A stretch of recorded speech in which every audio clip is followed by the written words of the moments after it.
So guys, good evening to you all. Hope you are doing fine. So I don't see many participants in, so we'll wait for some time so that some of them can still join if they want. And then we'll start today's session. Okay.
Okay. So in today's session, uh, we'll first go through the assignment of week 5 content, which has already been uh, solved by you to check if you have any doubt or anything. We'll go through that assignment once, and then we'll discuss some contents out of some problems out of the contents taught to you in week 6. Okay, so that way you can get a much clear idea about how to approach the problems in relation to the topics which has been taught to you in the current week. So I'll share my screen.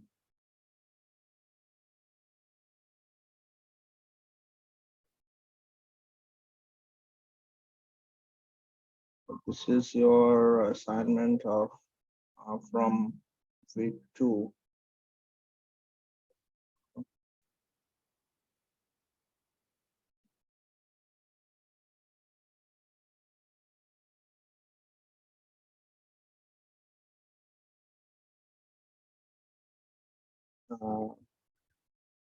So the first question says, is a numerical out of metal cutting operations.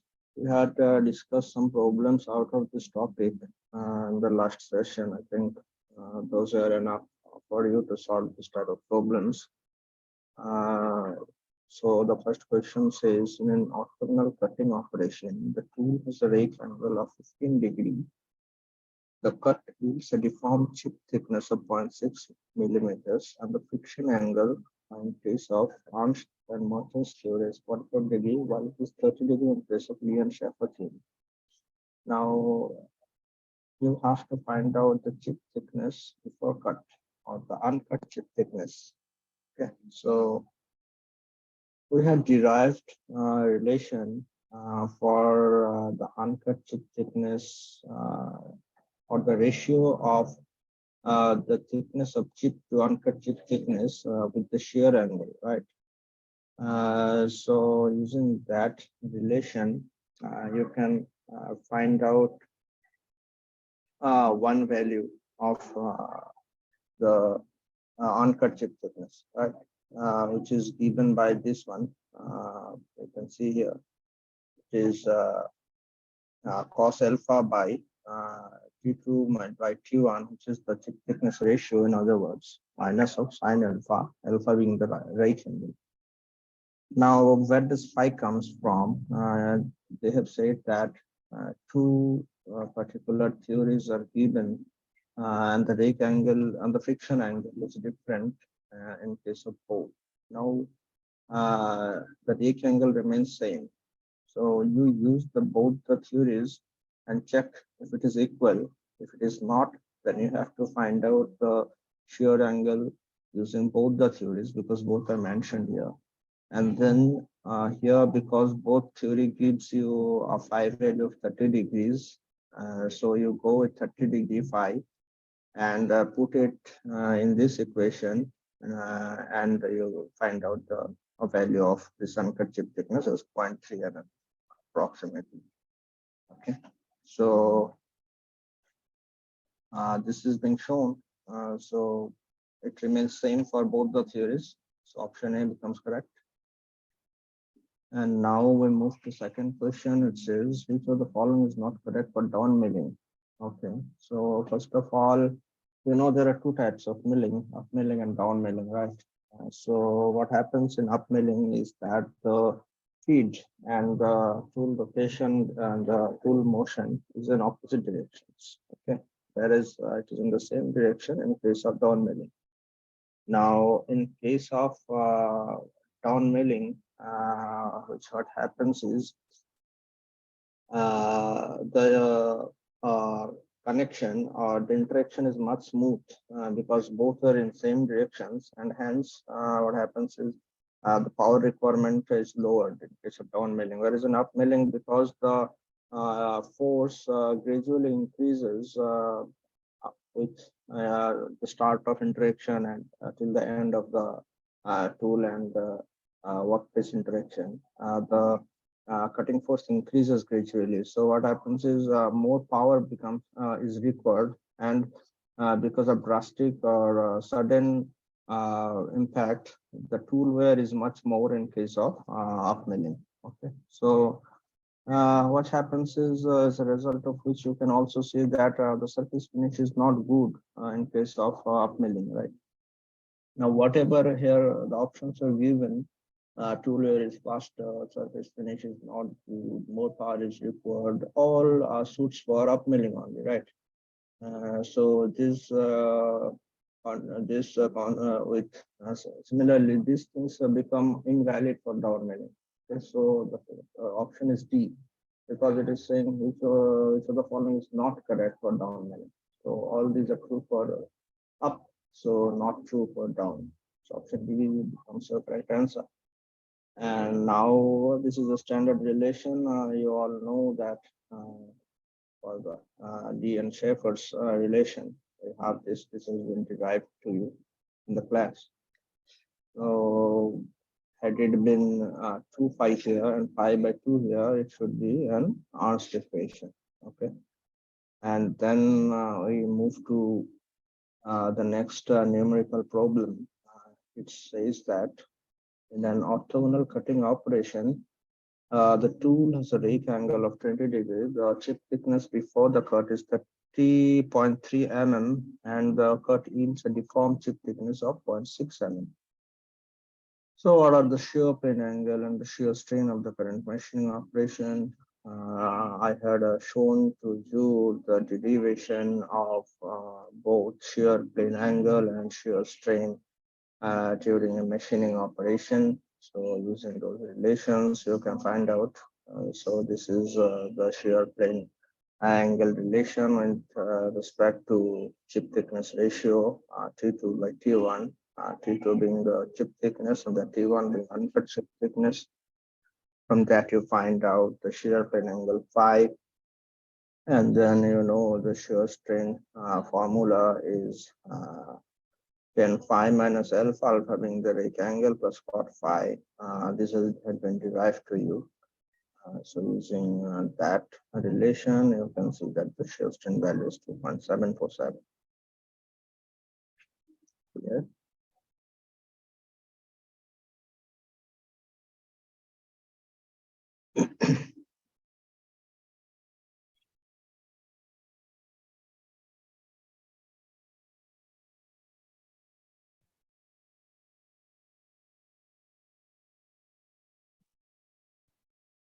So the next question says, which of the following is the correct expression for relation between rake angle, shear angle, and cutting ratio?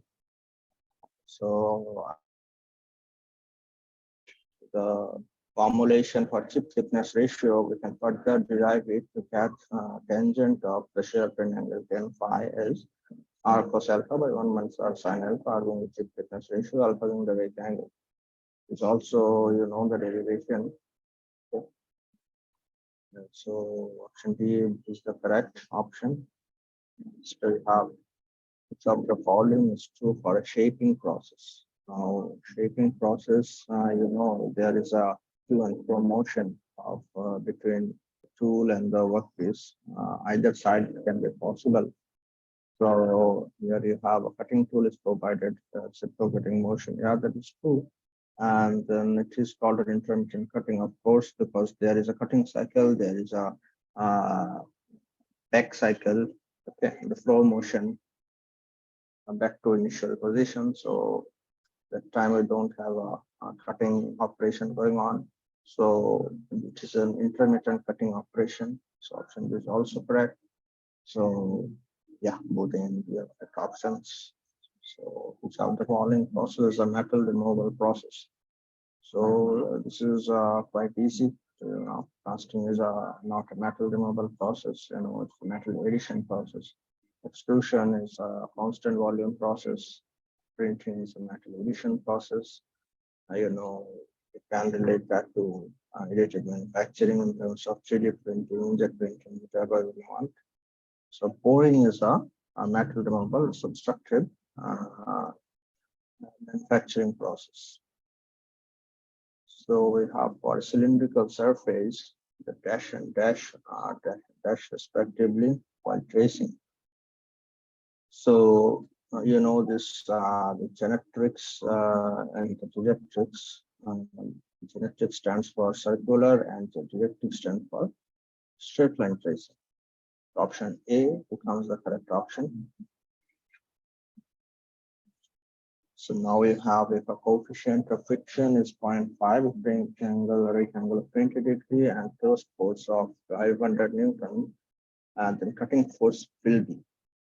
So you know that the friction coefficient is given by the ratio of friction force to normal force. Okay.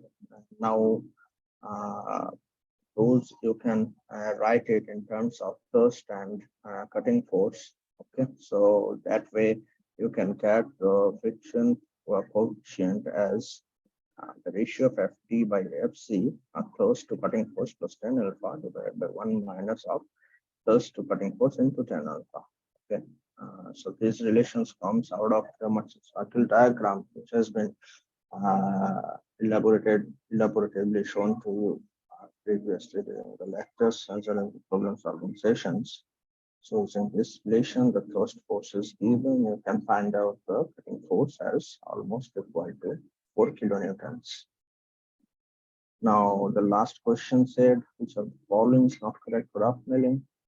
So in case of milling, the chip disposal is not easy, because there is a staggering um, increase of the cutting force. There is a sudden contact between the tool and the workpiece as both move in opposite directions. So chip disposal is not easy. And then cutting and field directions are not same. Power requirements higher than down milling. So none of the options are correct. Also, so hope these questions are clear. You were able to solve all these problems correctly.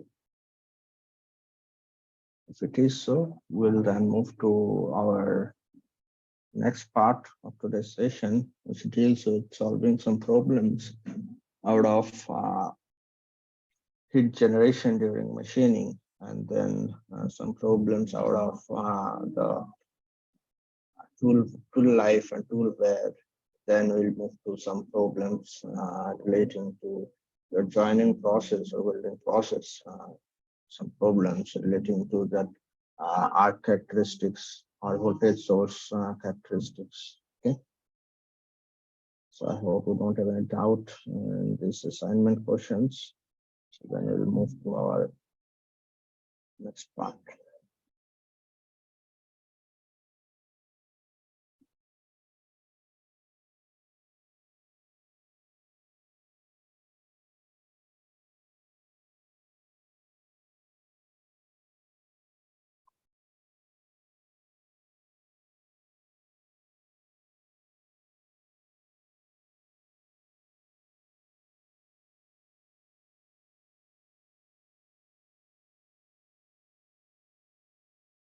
Have you guys gone through the week 5 contents?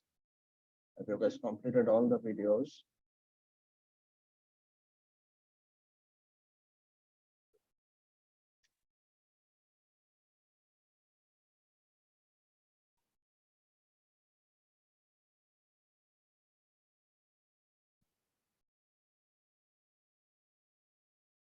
Nobody knows to talk.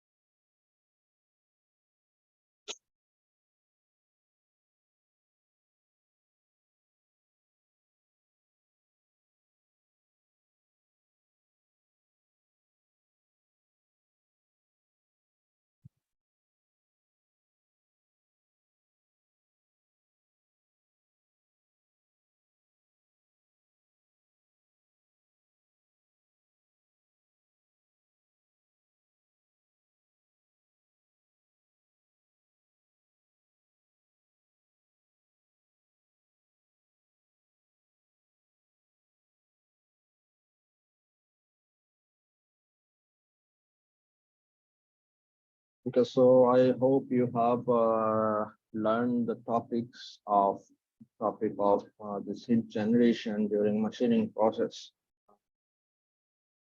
So we can know if this question has asked you to find out the temperature rise in the primary deformation zone, secondary deformation zone, and maximum temperature generated during a machining process of mild steel. So if I hope you know what are these zones and how much is the temperature rise in these zones, how to do the derivations of the temperature rise, what is the logic, what are the concepts behind these heat generation processes. So why actually this heat generation takes place? What is the major reason?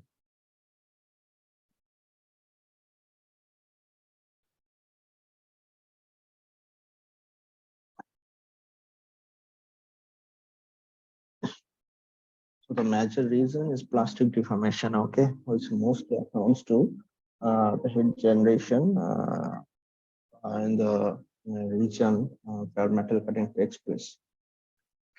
Now, you know that if it is a elastic material, okay, when the material is deformed elastically, what happens? Some energy is spent, okay, to increase its strain energy, right? While the other is returned during unloading. But if it is a plastic deformation, okay, most of the energy is converted to heat, okay, and because there is no coming back of the material to its initial state. Now, during machining, so plastic deformation happens to be large and takes place at a very high rate, and almost 99% of the energy gets converted to heat. So, what happens is this leads to reduction in tool strength and hence tool failure. So this phenomenon is called the failure of tool due to heat generation during plastic deformation of during a machining process. Okay, so there are mainly three zones. Okay, so one is between the workpiece and the chip, and that is generated out during machining. One is between the chip and the tool. One is between the tool flank and the workpiece. Okay. Now the flank wear happens to be very low because you can always design the tool in such a manner that the flank wear is reduced. To shorten the tool, if you reduce the nose radius, then there will be less rubbing action. So automatically the flank wear reduces, and then there are remains two other deformation zones, okay, between the chip and the tool, and due to friction between the chip and the tool, due to shear between the chip and the workpiece. Okay, so we define them as WP and WS. What is WP and WS is the heat generation at the in the primary zone, which is between the workpiece and the chip, and the other is between the chip and the tool. Okay, so which is called as the secondary zone, and the heat generated in that region is called as the secondary heat generation. Okay.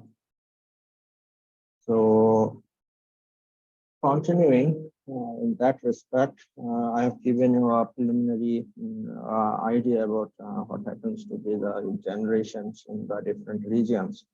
In that case, you know that how to find the generation in the primary zone and the secondary zone, right? So in the primary zone, you do relate the heat generation to the cutting force, okay, and the cutting velocity. So cutting force and cutting velocity, and in the other secondary zone, it will relate it to the uh,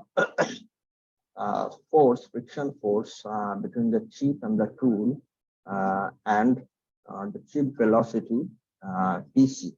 Okay, so you know we have in the last session derived the relation between chip velocity, shear velocity, and cutting velocity from the using a sine rule out of the velocity triangle, which is formed at the tool chip interface. So you can use that relation to determine this secondary heat generation in the secondary zone, and you can relate them to find out the total heat generation in the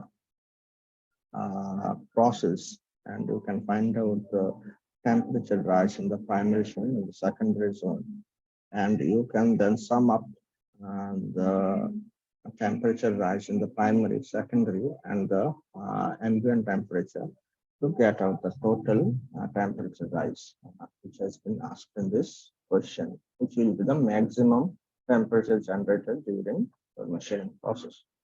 So give it a try, then we'll discuss the solution.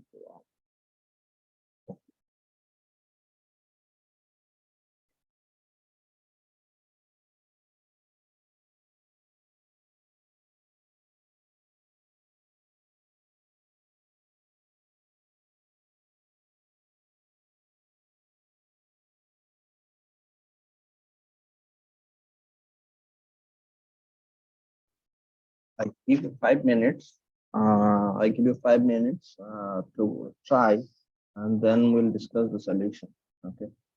So this question will cover up your entire thing for this heat generation concept in case of machining process.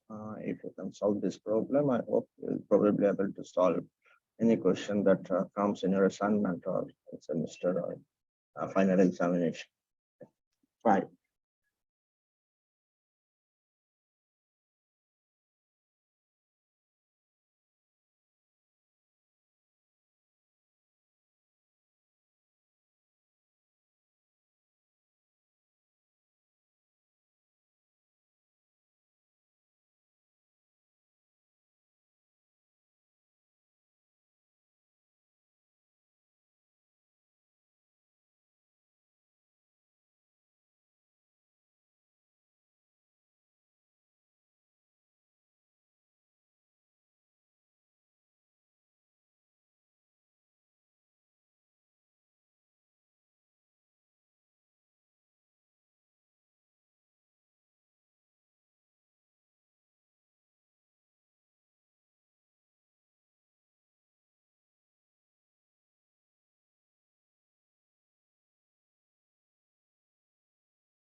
All right. Hope you guys have tried to solve this problem. If we proceed to share the solution with you, we have been given this data. I mean, this rectangle with the cutting zone W. If you have gone through the derivation and the formula for determination of this heat generation and hence temperature rise, then you must be knowing that W with the cutting zone into or out of the plane of the paper you are looking at is W 1.5 mm. It is given. Cutting velocity is 1 meter per second and cut chip thickness is 0.3 mm. Friction coefficient is 0.3. Natural density, conductivity, capacity, and the ambient temperature. All these things are given. So let's look at the solution. Okay, so if you notice the shear angle is not given, you can use a theory such as Lee Schaeffer's to find out the relationship for the shear angle determination. It is given by phi equal to pi of 4 minus 10 inverse of this friction angle lambda. Uh, this friction angle lambda is given by this 10 inverse of this friction coefficient. It is given as 0.3 in this problem. So that way you can find out this shear angle value as 28.30 degrees. This right angle is 0. So that's how we have found it. Now the shear force Fs has to be found. You know that at the shear plane, the effective area on which the force shear force X happens to be width of the shear zone multiplied by this uncut chip thickness T1 divided by this angle sine phi. And then the whole thing you multiply to the shear stress value. I hope it is given. Okay, that's not given. So we can take the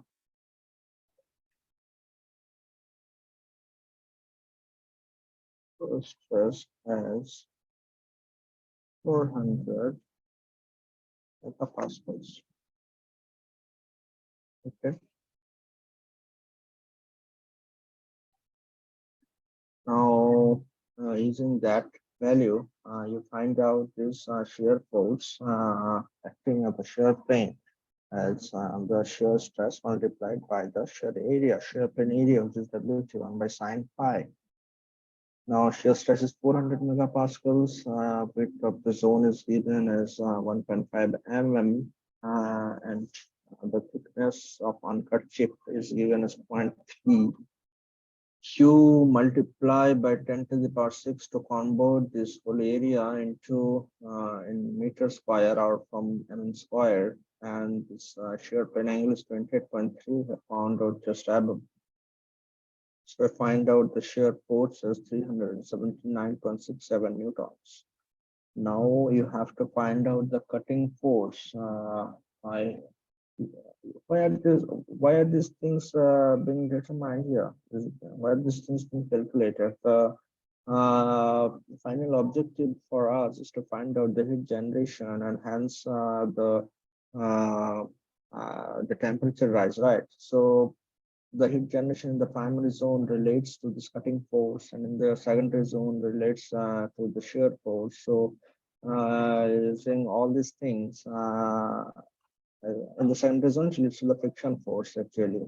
So, we'll use this shear and cutting force to determine the friction force and hence the heat generation in both the zones.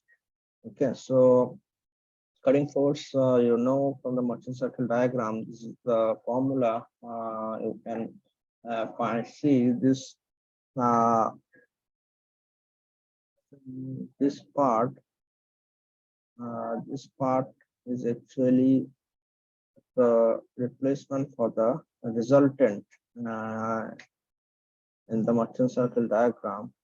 We have derived that earlier. So this is actually R, the resultant, and this cos lambda minus alpha gives you the cutting force, So Fs has been found out earlier as 79.67.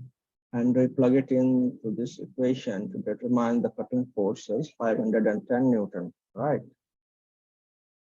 So again, the chip thickness ratio happens to be sine phi by cos phi minus alpha. Alpha being 0, we come up with sine by cos of 10 alpha, 10 of phi, 10 of the tangent to the shear pin angle, 28.30.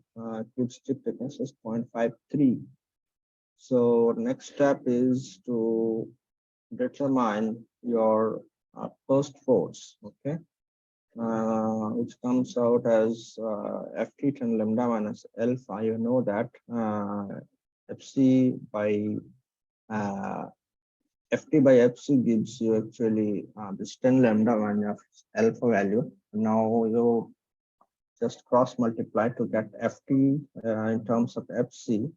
Fc has been found out as 510, so ft becomes 152.71 newtons.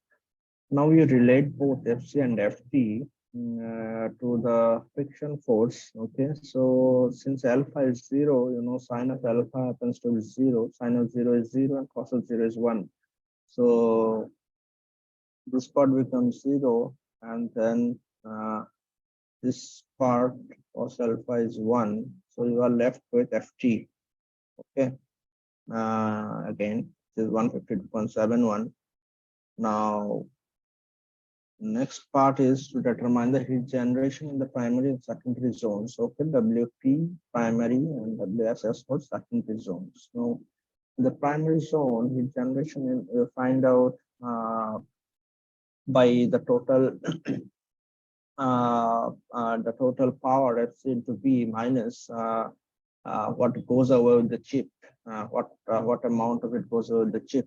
Okay, so that is F into DC. So finally, you can replace the chip velocity in terms of cutting velocity by multiplying the chip thickness ratio R. The derivation again, you can look back at the earlier session video over YouTube to check how is this derived, how VC becomes your V into R. Okay, how VC becomes your V into R. You have to check. Once that is done, you can find out the heat generation in the primary zone as for 29 watts and in the secondary zone as 81 watts. Okay. You proceed further to find out the two-dimensional constants called theta and lambda. You know, these have been determined experimentally and for dimensional analysis. Okay. To find the final value of the temperature rise, because again, you know, the temperature rise contains this fraction of heat which remains with the which remains at the primary deformation zone. Okay, this is going to 1 minus lambda. This lambda value has been found out through your dimensional analysis thing. Okay, and then you use that to find out theta, the thermal number, as density, or you can say this this whole thing rho c in the C for heat capacity, G for the cutting velocity, and T1 for the uncut chip thickness, divided by your conductivity. Plug in all the values which has been given to you and find out thermal number is 22.29.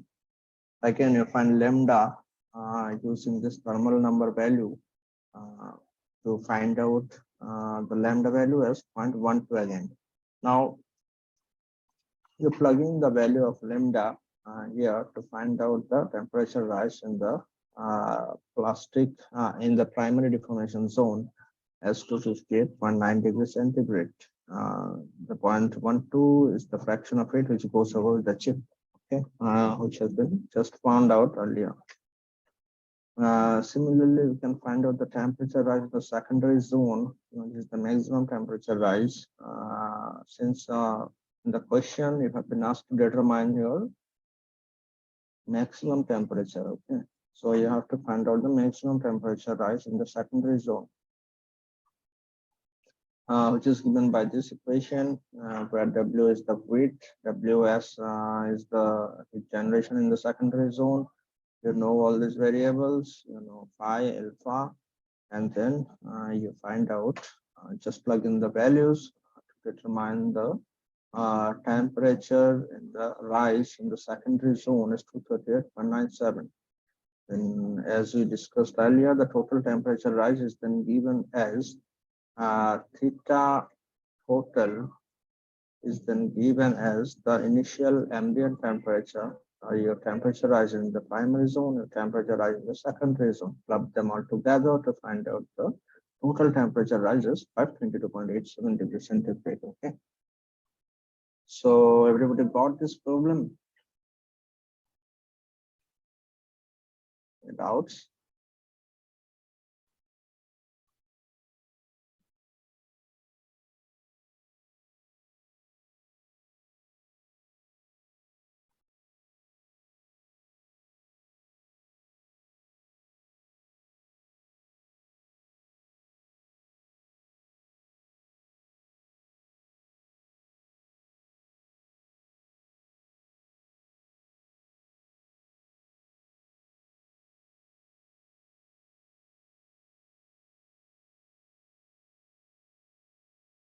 If you have any doubt with the formulation or the derivation, you can please go back to your lecture videos where these all things have been derived sequentially nicely. Okay.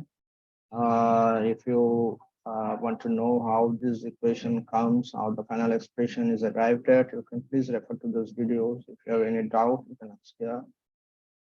If not, we'll proceed to the next problem.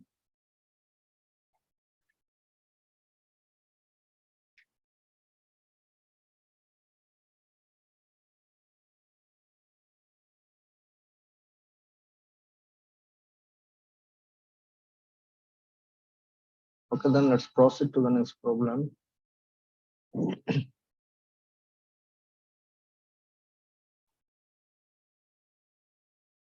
So here you can see that the problem says that during steel machining, one tool gave you uh,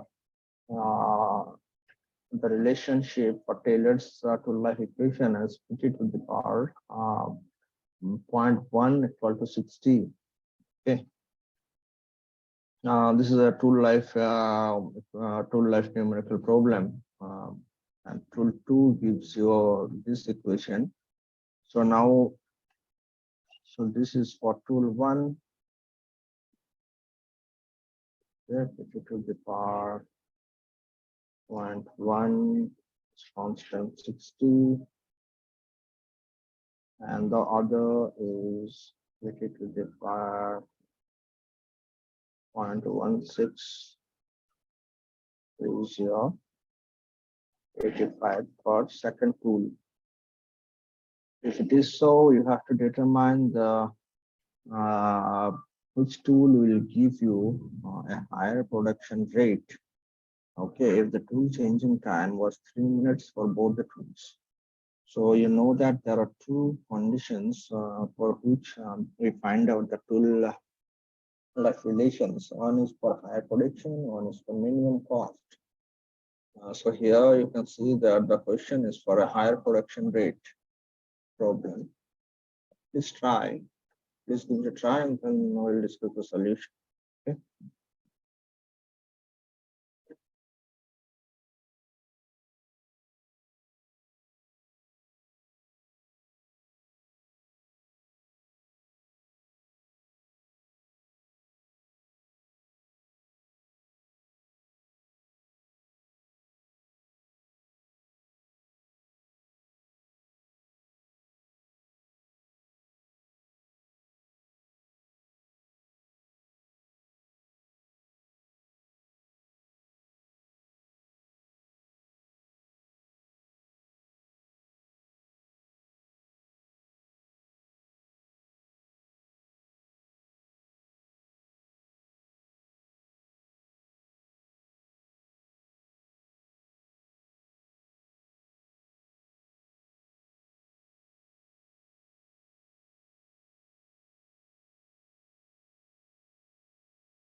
Okay, so let's have a look at the solution then.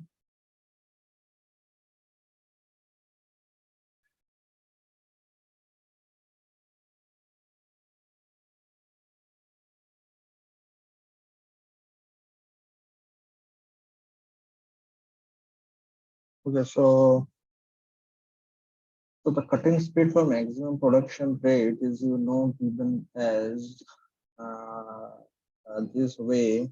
When you create this both equations, you get this V1 star as n into K1 into K2 divided by 1 minus n into PR. Okay, you can take this whole as one constant, all the constant terms multiplied to give you one constant, and then you take out C.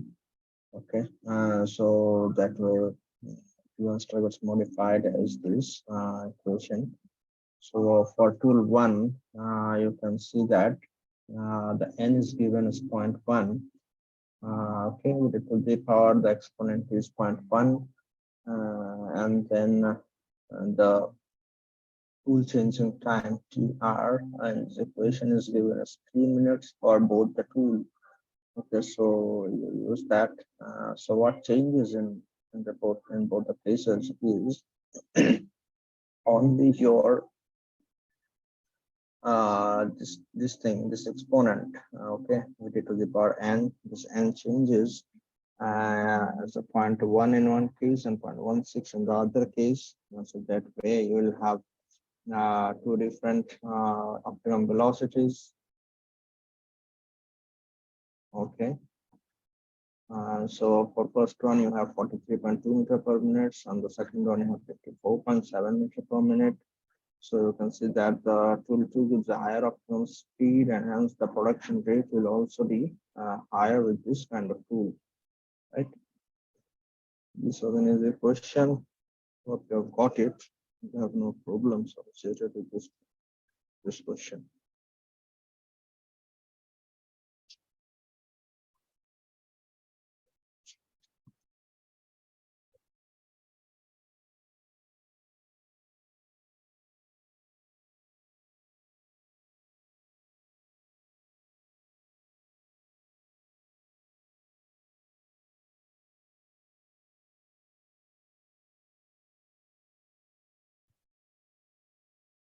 Have take a note of the solution.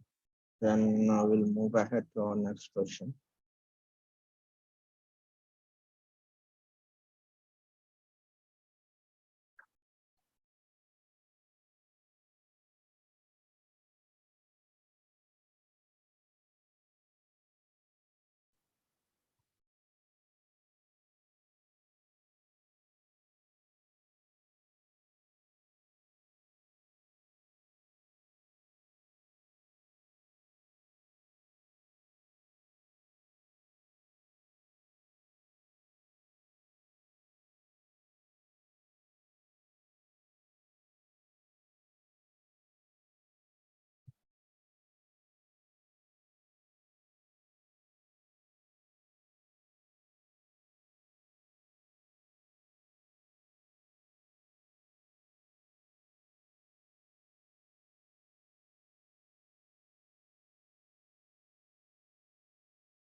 Okay, so I think you have noted this down. So we'll move to the next problem, which is again out of this full life equation only. So in this case, what happens is W has been found as being related to the cutting speed V and to life T using this particular relation, which is given here. Okay. Now you can use this particular relation actually and assume LW as 1.5 while the tool is under failure criterion. Okay. Now obtain the tool life equation and evaluate the cutting speed for a tool life of 30 minutes. Okay, got this problem. So please give it a try. And then we'll discuss the solution.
Well, so we'll move to the solution of this problem. So it is pretty simple, we've been asked to determine the tool life equation, to obtain the tool life equation out of whatever is given through this well-end equation or well-end relation to the time and velocity, okay, of the machining process. And then you can take help of this failure criteria which is given. And once you have found out the tool life equation, it is pretty simple to get the cutting speed once time is given. Now LW is given as 1.5 in case of failure. So you put down 1.5 in this equation, and then you can find out the relation of V and T, okay, at failure criteria. So that way, that relation should also hold true for the whole process, right? It is not that it will change during the failure criterion.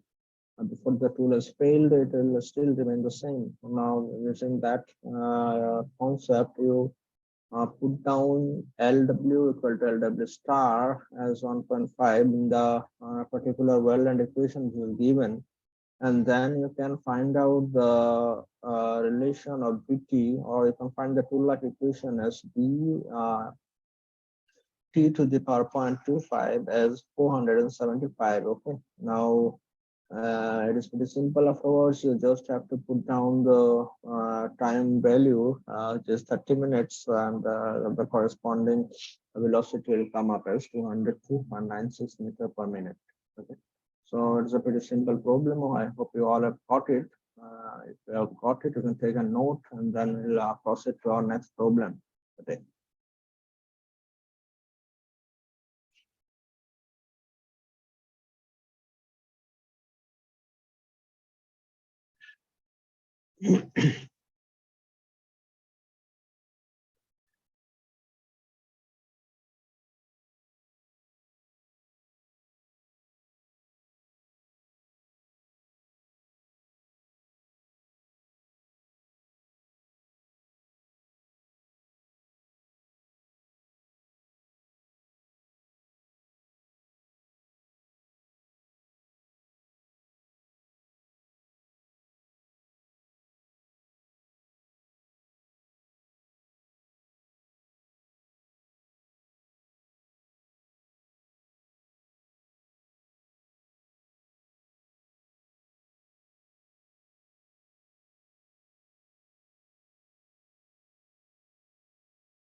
So moving ahead, we have our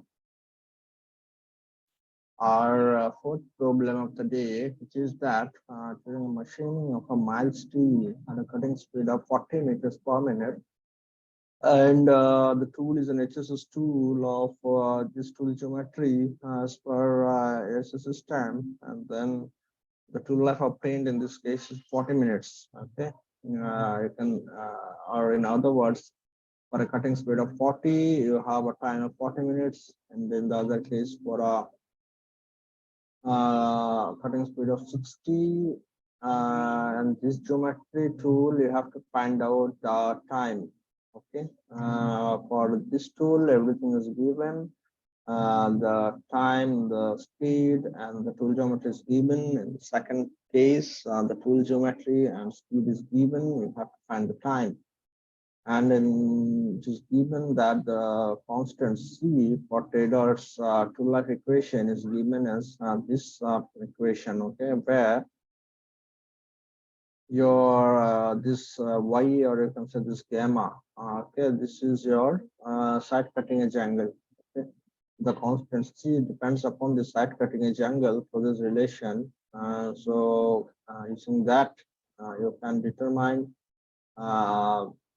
what will be the tool life at 60 meters per minute. Okay, so this is also pretty simple. You can try, and then we'll discuss the solution.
Okay, so let's look at the solution now. This is the constant for the true life equation. It is shown here in terms of the side cutting edge angle. gamma, and the exponential is 0.26. Okay, so what you have to do is you have to take the two conditions. Okay, so two conditions are given here. First one is this 40 meter per minute velocity and 40 minutes of time, and the second condition is 60 minutes of 60 meter per minute of velocity. The time is not given. The tool geometry is different in both cases. I mean, the side cutting edge angle is different in both cases. All right. So using this particular data, you get to your equation for the constant, right? So it is given as 78 multiplied by the side cutting edge angle plus 15 whole to the 0.26. The side cutting edge angle is different. It is the tool geometry, you can say 30 degrees in case of the first operation, and 15 degrees in case of the second operation. You plug in these values for the two particular different equations, two different operations. You'll see the C value changes from 209.86 to 188.86, and second case. Now, you use the simple to life equation Bt to the power 10 equal to constant. You know the exponent n in both cases. You know the velocity v in both cases. You know t in the first case, and it is unknown in the second case. You simply plug in all the values. You know there is one unknown in the time period t for the to left t for the second case. You can find it out using all the data is 12.86 minutes. Okay, that's it was so pretty simple. Now we'd like to move to the next problem. Now we have a problem out of your welding or joining processes. Okay, so you have, I hope you have learned about arc characteristics. Okay, in case of welding, fusion welding. Okay, so in this problem, it says that the voltage of Planck characteristic was obtained as V of R as 20 plus 5 into L, okay, where L length was varied between 5 mm and 7 mm, okay, and then the arc voltage VR denotes the arc voltage in volts, and the current was varied from 400 to 500 ampere. Now you have to determine the open circuit voltage and the short circuit current for the welding operation. Okay, and you can assume a linear process characteristics. Okay, so I have given you one data corresponding to that one concept that comes out for a, this is a relation that can be obtained for linear process characteristics, okay, between arc voltage and current, where OCB is your open circuit voltage and SCC your short circuit current. So you take help of this equation and try to find out the two unknowns, the OCV and SCC from the given data in this problem. We'll discuss the solution in a while. First to give try.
Okay, guys, so let's proceed to the solution of this problem of arc characteristics of during welding. Now, this equation comes for a linear power source characteristic curve. Okay, I'll not go to the description or the illustration of how this equation is arrived at. So if you have doubt, you can ask me, of course. But this basic fundamental, I think this has been factored. So proceeding with the fact that you know this relation, in this case, we have been asked to find out the OCV and the SCC and the voltage are characteristics, the power source characteristics is given in terms of length is 20 plus 5L. Okay, so we proceed uh, at L equal to 5 mm and L equal to 7 mm. Your question is the arc length L has been varied between 5 and 7. Okay, and the current correspondingly has been varied between 400 to 500 amps. So at 5 mm of length, you have dog voltage as 20 plus 5L. You put the value of L is 5, and you find out dog voltage is 45 volts. Okay, the current has been given as 500 ampere. Okay, in case of 5 mm, and in case of 7 mm, see the current has been varied from 400 to 500, right? So in case of 7 mm, your arc voltage becomes 20 plus 5 into 7, that is 55 volts, and the corresponding current is 400 ampere. Now you use this relation and plug in the values. Okay.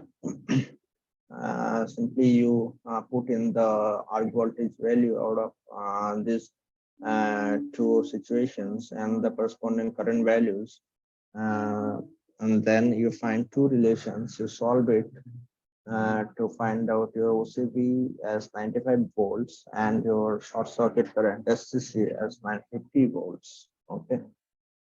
So yeah, this is a problem relating to this characteristic topic. Please have a look at it. If you want, you can note it, and then we'll proceed to the last and final problem of this session.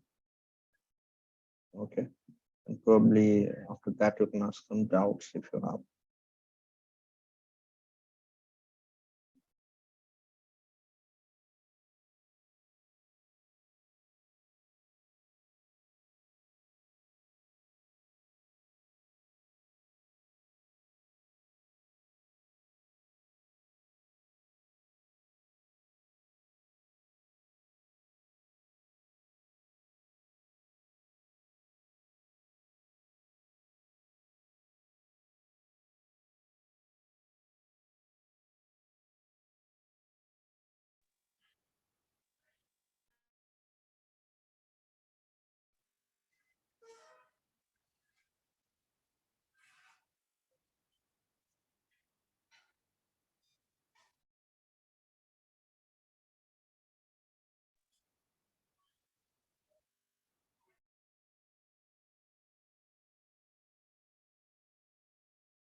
Okay, guys. So let's look at our last problem, probably of the day. Okay.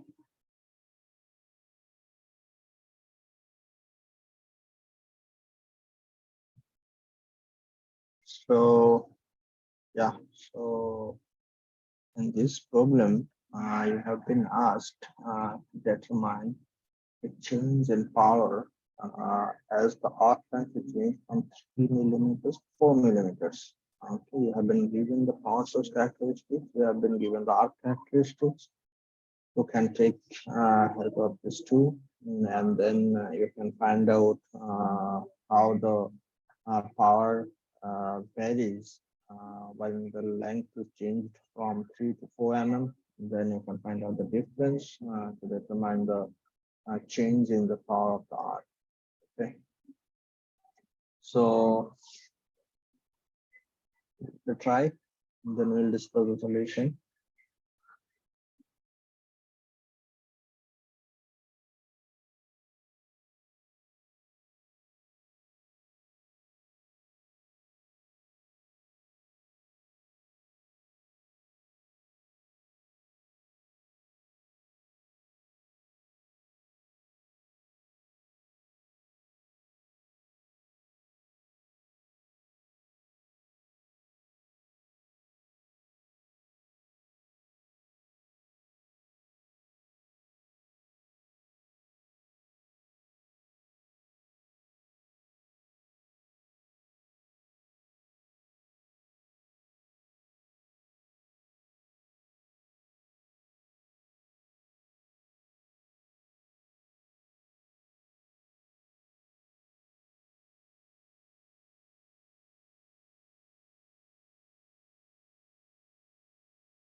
So guys, look at the solution. So you have been given the power characteristics as BP equal to 36 uh, minus of uh, I by 60, where I is the current. Okay, and the other case, the arc characteristics is given in terms of the arc length LA. So VA as twice of arc length plus 27. Now you have to equate these two equations to determine your current in terms of arc length, right? And once you have current in terms of arc length, you have the voltage uh, VA or characteristics, okay, in terms of arc length. You can multiply both to get the power in terms of arc length. You can find the derivative, equate that to zero to determine the optimum arc length, and hence at a particular optimum arc length you can find out the power. So that is one type of question which may come. Now in this question what has been asked is when the length is changed from 3 to 4 mm, what is the power change? Okay, so if you multiply both to find the power this way, and your only variable is the arc length. You simply put the value of arc length in the two cases, 3 millimeters and 4 millimeters, and using both these arc length values, you find out the power at 3 millimeters arc length and 4 millimeters of arc length. To find the difference between the two, and 3840 volt amperes, or what is your final result. I hope you got it. I think this pretty much covers all type of problems which may come out of this topic. And again, the previous topics also, which has been just taught to you. So this pretty much completes today's session. Now, if you have any doubts on the content out of week 6 or week 5 or whatever earlier ones, so you can ask. Okay. Uh, we still have around 20 minutes left. So please have a look at this particular problem, take a note of it, and then ask any doubts if you have.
If you have no doubts, and let's conclude today's session, and we'll meet you all. We'll meet again in the next session of coming Friday, 79. Till then, good night.